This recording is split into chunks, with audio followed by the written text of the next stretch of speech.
Hello guys! Magandang araw sa inyong lahat. Sana nasa mabuti kayong kalagayan. For today's video, magluluto ako ngayon ng tira-tirang pagkain or ulamin na binigay ni amo for today's video kasi wala ang amo ko today. Sana magustuhan yung aking video. Hi guys! For today's video, magluluto ako ngayon ng mga tira-tirang sangkap or uulamin.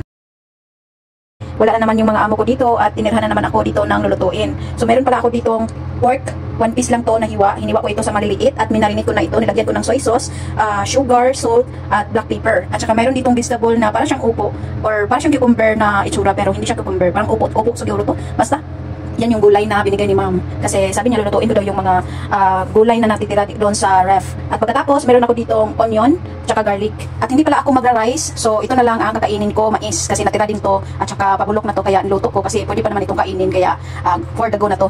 So, niluto ko na. Pabukalin ko lang ito hanggang sa 20 minutes. Hanggang sa lumambot ang mais. At dito naman sa kabila, magluluto ako dito ngayon ng vegetable at pork. So, naglagay lang ako dito ng konting oil. So, una kong gawin ay lulutuin ko muna itong karne. I-fry ko lang ito ng konti. So, pag ganito na pala ang kulay, ilagay ko na yung garlic. Medyo ano na siya, golden brown. So, ilagay ko na yung garlic.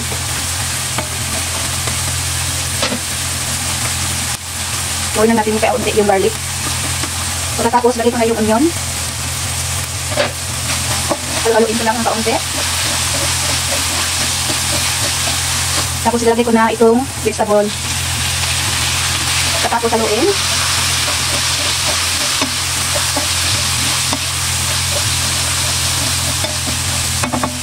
Tapos lagyan ko kaunti ng tubig para lumambot yung vegetable. Tapos takpan natin ng 3 minutes. After 3 minutes, lalagyan na natin ng mga panimpla.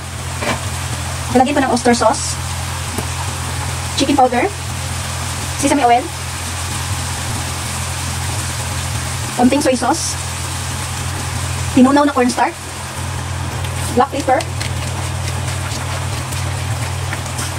at haluin natin.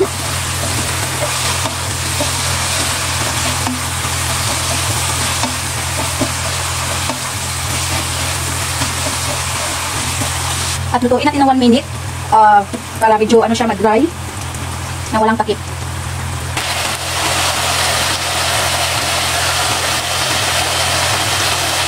So okay na ang ating pork, ginisang pork with vegetable. Yan. At ilipat na natin ito sa plato. So, ilipat ko na. Yan.